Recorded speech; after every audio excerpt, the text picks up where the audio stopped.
Hello students, welcome to my channel tech science. My name is sir Ishan. आज हम physics के chapter number 3 first year को wind up करने की कोशिश करते हैं और जो फर्स्ट टॉपिक है वो है force due to water flow. Students, force due to water flow क्या चीज़ है और इसको ना मैं आप एक फिगर की मदद से ना आपको समझाने की कोशिश करता हूँ। देखिए स्टूडेंट्स, हमारे पास ये एक पाइप है और इस पाइप से वाटर फ्लो हो रहा है। इनिशियल जो स्पीड है पानी की वो v है। आगे हम दीवार बना देते हैं। जो दीवार बनाई उसके साथ जब पानी टकराया तो उसका फाइनल वेलोसिटी क्या हो गया? 0 हो गया। इसको देखें आप, मैं इनिशियल वेलोसिटी कह देता हूँ, v1 को मैं कर देता हूँ v के इक्वल, और इसको मैं कर देता हूँ स्टूडेंट फाइनल वेलोसिटी, मैं उसको vf के इक्वल कर देता हूँ। Force due to water flow हम पढ़ रहे हैं, तो इसके ऊपर मैं इम्पल्स का फार्मूला लगाता हूँ। F multiply T is equal to m v f minus m v i. Final momentum minus initial momentum is equal to F multiply T। अब इसके अंदर हम स्टूडेंट्स वैल्यूज को पुट करते हैं। जब वैल्यूज को पुट किया तो हमारे पास जो वी एफ है स्टूडेंट्स वो 0 है, जो वी आई है वो क्या है, हमारे पास v है, और ये क्या चीज़ है, F multiply T। F is equal to 0 0 हो जाएगा, minus m v divided by t हो जाता है। डियर स्टूडेंट्स, आप देखें कि force due to water flow है, हमें रिएक्शन फोर्स चाहिए। न्यूटन्स थर्ड लॉ के मुताबिक, according to Newton's third law, action and reaction are equal but opposite in direction. Newton's का थर्ड लॉ।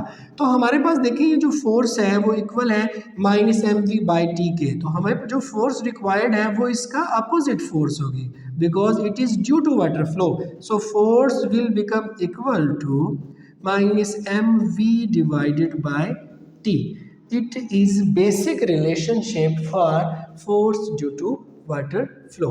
नेक्स्ट टॉपिक की तरफ चलते हैं, जो कि है मोमेंटम एंड एक्सप्लोसिव फोर्सेस से रिलेटेड।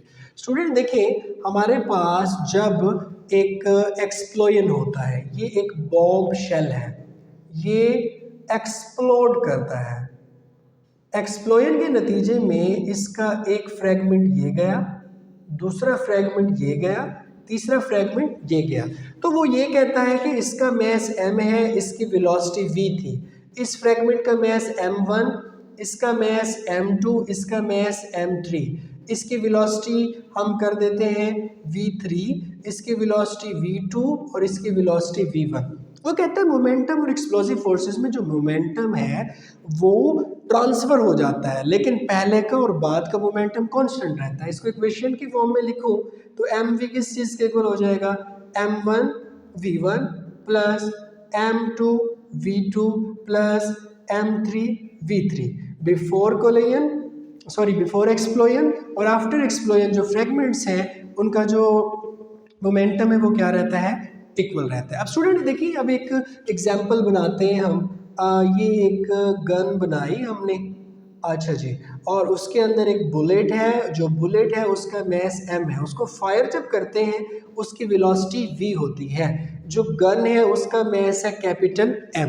इनिशियली बुलेट भी और गन भी रेस्ट में थी, तो इनिशियल मोमेंटम उसका आपने 0 लिया, गन को आपने फायर किया। अब बुलेट आगे गई, बुलेट का मैस m है, उसकी जो वेलोसिटी है वो v है, तो बुलेट का मोमेंटम क्या हो जाएगा, mv। उसका मैस m, उसकी वेलोसिटी v, mv।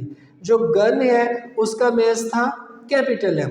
देखिए एक्शन एंड रिएक्शन, पीछे गन ने रिकॉइल किया तो मोमेंटम कहाँ ट्रांसफर हुआ, गन का पीछे की तरफ। वो किस चीज़ के इक्वल था, v प्राइम के, तो हमने यहाँ पर क्या लिख दिया, v प्राइम।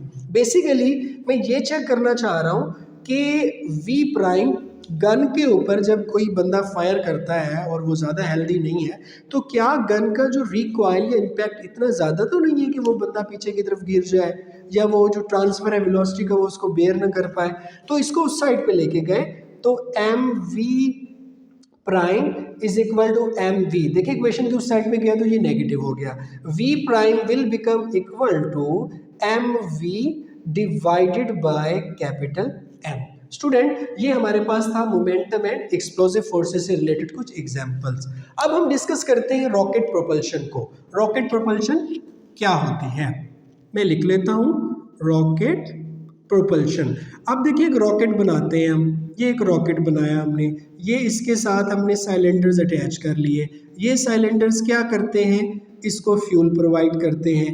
रॉकेट में आम तौर पर जब कंबस्शन हो रही होती है तो गैसेस जिस स्पीड से निकल रही होती है वो होती हैं 4000 मीटर पर सेकंड की स्पीड से गैसेस निकलती हैं, और गैसेस के निकलने की वजह से इस रॉकेट को ऊपर की तरफ मोमेंटम क्या होता है, ट्रांसफ़र होता है।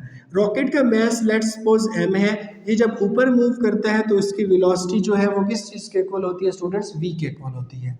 इसके ऊपर जो फोर्स लग रही होती है वो किस चीज़ के इक्वल होती है, f के इक्वल होती है। आम तौर पर रॉकेट के अंदर जो फ्यूल है वो 80% होता है उसके टोटल मैस का फ्यूल 80% एक रॉकेट के अंदर होता है। गैसेस निकलती हैं 4000 मीटर्स पर सेकंड की स्पीड से। अब सवाल ये पैदा होता है कि मैं इसको अर्थ से दूर भेज रहा हूँ तो इसको इतना ज़्यादा मैंने फ्यूल क्यों दिया, क्योंकि फ्यूल कंजप्शन बहुत ज़्यादा होती है। अप्रॉक्सीमेटली 10,000 किलोग्राम फ्यूल एक सेकंड के अंदर कंबस्चन हो जाती है, और जब इतना ज़्यादा फ्यूल कंबस्चन होगी तो हाई स्पीड से गैसेस निकलेंगी। जब गैसेस निकलेंगी, बर्न हो रही होंगी, तो उनका मैस m होगा, उनकी जो स्पीड होगी वो v होगी। तो यहाँ से जो मोमेंटम हमें मिलेगा वो होगा mv, और ये जो इसको फोर्स मिल रही है, जो इसको ऊपर लेके जा रही है, वो किस चीज़ के इक्वल हो जाएगी, ma के। m कैपिटल यूज करेंगे क्योंकि वो क्या है, mass of rocket, that is equal to ma। तो acceleration will become equal to minus mv divided by m। Student, ये एमसीक्यूज पॉइंट ऑफ व्यू से कुछ टॉपिक्स थे जिनको हमने जल्दी से डिस्कस किया। आप इसको नोट करना चाहिए तो नोट कर लें, फिर नेक्स्ट टॉपिक की तरफ चलते हैं। स्टूडेंट्स, नेक्स्ट टॉपिक है प्रोजेक्टाइल मोशन। देखिए प्रोजेक्टाइल है क्या चीज़, प्रोजेक्टाइल की जो मोशन है वो 2 डायमेंशनल मोशन होती है। लेट्स सपोज ये मेरे पास एक ऑब्जेक्ट है, मैं इसको ऐसे बाहर फेंक दूँ। जब इसको हमने ऐसे बाहर फेंका तो ये मूव करता हुआ गया, सिर्फ किस वजह से, ग्रेविटी की वजह से। तो प्रोजेक्टाइल मोशन में body first of all freely falling होती है। कैसी होती है, फ्रीली फॉलिंग, उसके ऊपर और कोई फोर्स एक्ट नहीं कर रही होती, फ्रीली फॉलिंग। अच्छा जी, फ्रीली फॉलिंग बॉडी है, किस वजह से वो मूव कर रही है, under action of gravity, under action of gravity, gravity के एक्शन की वजह से वो मूव कर रही है। Projectile motion basically 2 dimensional motion होती है, इसमें सिर्फ एक्स एक्सिस और वाई एक्सिस ही इन्वॉल्व होते हैं। अब देखें, हम 2-3 केसेस को डिस्कस करते हैं। फर्स्ट ऑफ ऑल हमारे पास ये एक्स एक्सिस है, ये वाई एक्सिस है, इधर एक बंदा ठहरा हुआ है, उसने छत पे चढ़ के ऐसे बॉल को फेंक दिया। अब बॉल को जब उसने फेंका तो बॉल सीधा जाने की बजाय ऐसे आ रही है, forward as well as downward. Ball is moving forward as well as downward. जैसे मैं यहाँ ठहरा हूँ, अभी इस पेंसिल को फेंकूँ, वो ऐसे जाएगी, ऐसा उसका शेप होगा, forward as well as downward. तो हर पॉइंट पे हम देखते हैं वेलोसिटी का कंपोनेंट, इस पॉइंट पे v x और नीचे क्या हो जाएगा, वो v y हो जाएगा। इस पॉइंट से लेके इस पॉइंट तक हमारे पास हॉरिजॉन्टल डिस्टेंस, और इस पॉइंट से लेके इस पॉइंट तक हमारे पास कौन सा डिस्टेंस हो जाएगा स्टूडेंट्स, वर्टिकल डिस्टेंस हो जाएगा। हम हॉरिजॉन्टल डिस्टेंस को ड्राइव करते हैं। हॉरिजॉन्टल डिस्टेंस को ड्राइव करने के लिए हमारे माइंड में एक फार्मूला आता है, S is equal to V T, S is equal to V T. अब हॉरिजॉन्टल एक्स एक्सिस के इन्वॉल्व है तो S की जगह पे हमने x लिखा। x कंपोनेंट के अलॉन्ग जो वेलोसिटी का कंपोनेंट है वो क्या है, vx, और मल्टीप्लाई क्या हो जाएगा, t हो जाएगा। It is horizontal distance. अब हम आते हैं वर्टिकल डिस्टेंस की तरफ। स्टूडेंट्स, वर्टिकल डिस्टेंस किसके अलॉन्ग होगा, y एक्सिस के अलॉन्ग होगा।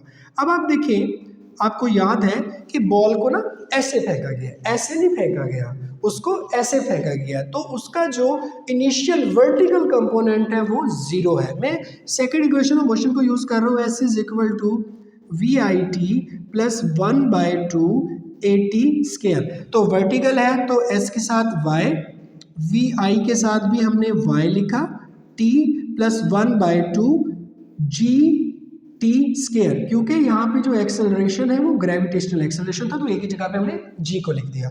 अब आप देखो, इनिशियली बॉल को हमने ऐसे नहीं फेंका, हमने उसको ऐसे फेंका तो वो नीचे आ रहा था, तो वर्टिकल कंपोनेंट जो इनिशियल वेलोसिटी का है वो ज़ीरो है।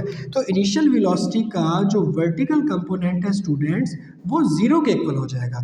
तो y is equal to 0 plus 1/2 g2 square. तो vertical component of velocity equal हो जाएगा 1/2 GT स्केयर के। ये हमारे पास फर्स्ट केस था जब हमने एक बॉल को, एक ऑब्जेक्ट को ऊपर से नीचे फेंका। अब एक और केस हम डिस्कस करते हैं जिसके अंदर हमारे पास कुछ इस तरीके का फिगर बनता है। ये स्टूडेंट्स एक्स एक्सिस हो गया, ये हमारे पास वाई एक्सिस हो गया।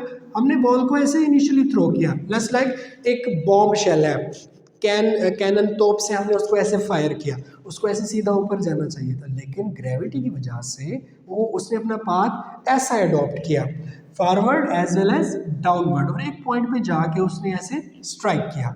देखिए ये उसका इनिशियल वेलोसिटी था, जो एंगल बन रहा था वो क्या था, थीटा था। बेसिकली जब प्रोजेक्टाइल मोशन का केस होता है हमारे पास, तो जो हॉरिजेंटल कंपोनेंट होता है ना वेलोसिटी का, इनिशियल और फाइनल, वो सेम ही रहता है।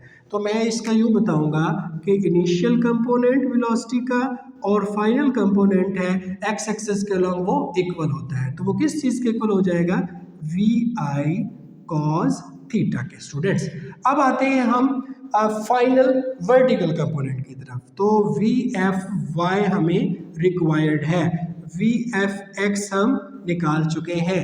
इसके लिए मैं first equation of motion use कर रहा हूँ, V F is equal to V I plus A T. देखिए भाई, अब ऑब्जेक्ट को आपने फेंका है तो वाई एक्सिस के लॉन्ग फेंका है, तो वी एफ वाई हुआ, ये इक्वल हो जाएगा वी आई वाई के। अब देखो, आप उसको जब फेंक रहे थे तो आपने उसको ऊपर फेंका।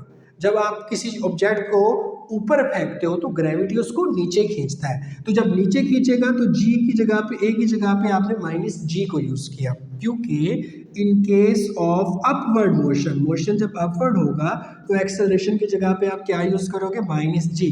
तो minus G T V F Y is equal to, students V I Y, V I Y, Y axis के अलॉन्ग हमारे पास ये वी आई साइन थीटा होता है, माइनस क्या आ जाता है हमारे पास जी टी।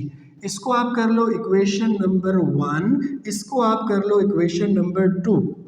आपको याद होगा जब मैं आपको चैप्टर नंबर 2 पढ़ा रहा था तो उसके अंदर मैंने आपको मैग्नीट्यूड निकालने के लिए एक फार्मूला बताया था कि एक्स कंपोनेंट का आप स्केयर लो, फिर आप क्या करो स्टूडेंट्स, वाई कंपोनेंट का स्केयर लो, और पूरे का आप क्या कर लो, स्केयर रूट ले लो। देखिए हमारे पास ये वाई कंपोनेंट, ये हमारे पास एक्स कंपोनेंट, हमें क्या रिक्वायर्ड है, हमें वी रिक्वायर्ड है। तो V is equal to square root V F X square V F Y square, v is equal to square root V F x.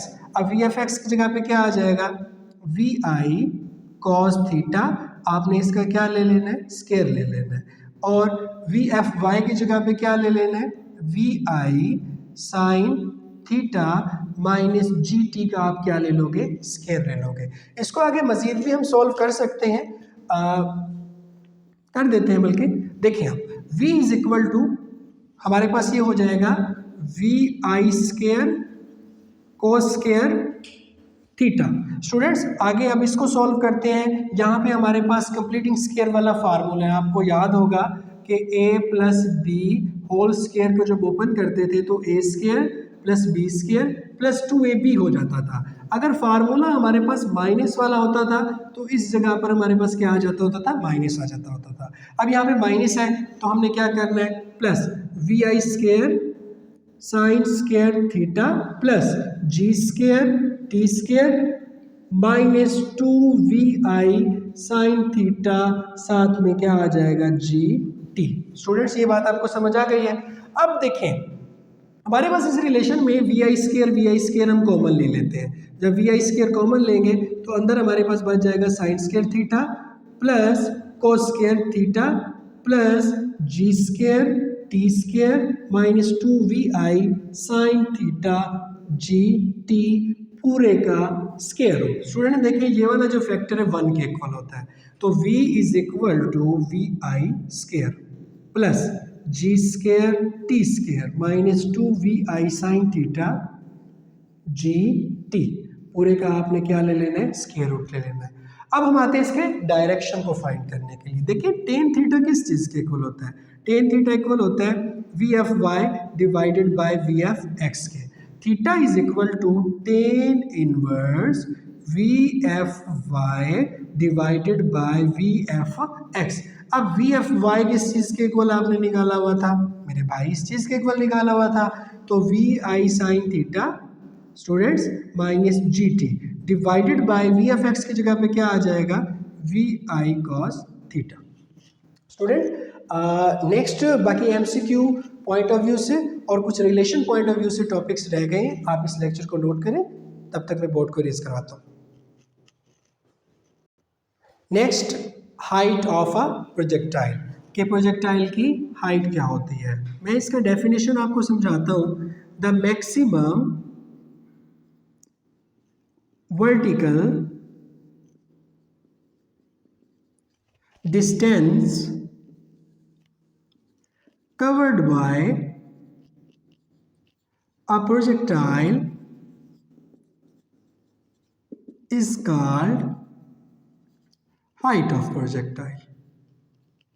Height of students projectile. देखिए हमारे पास ये y एक्सिस हो जाता है, ये हमारे पास x एक्सिस हो जाता है। हमने ऐसे बॉल को थ्रो किया था, वेलोसिटी उसका ये आई था, मूव करके वो ऐसे पहुंचा, मूव करके वो ऐसे पहुंचा। तो जो मैक्सिमम उसने ना इस दौरान जो हाइट कवर किया वो h था, हमें ये h ड्राइव करना है। हम यूज करते हैं थर्ड इक्वेशन ऑफ मोशन। जब थर्ड इक्वेशन ऑफ मोशन को आपने यूज किया तो 2as is equal to V F square minus V I square. Students देखिए अब हमने बॉल को ऊपर फेंका है, बॉल को ऊपर फेंका है, ऊपर जब फेंका तो ए की जगह पे हमने यूज करना है माइनस जी। अब डिस्टेंस हमारे पास किस फॉर्म में है, हाइट के फॉर्म में है, एस की जगह पे क्या लिखेंगे हम, एच।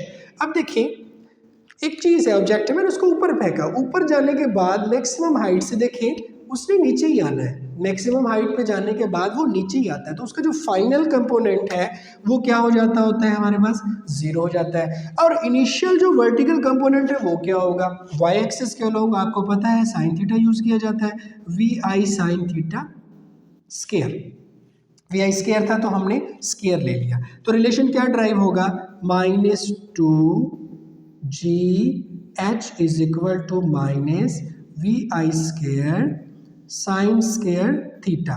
माइनस से माइनस स्टूडेंट्स कैंसिल हो जाता है, तो h हमारे पास जो रिलेशन है वो क्या निकलेगा, h हमारे पास होगा, देखिए 2g नीचे डिवाइड हो जाएगा, V I square sine square theta divided by 2g। Student इस टॉपिक को आप नोट कर लें, फिर नेक्स्ट पे चलते हैं। स्टूडेंट्स अब देखें, अब मैंने ऑब्जेक्ट को फेंका, ऑब्जेक्ट गया कहीं पे जाके टकराया, तो उसे कुछ टाइम तो लगेगा ना, तो उसे जो टाइम लगेगा वो क्या है, टाइम ऑफ उसका फ्लाइट की कितनी दौरान वो पॉइंट ऑफ लॉन्च से पॉइंट ऑफ हिट तक रहा। तो टाइम ऑफ हम फ्लाइट को फाइंड करते हैं कि कितना देर ऑब्जेक्ट मूव करता है, तो द टाइम टेकन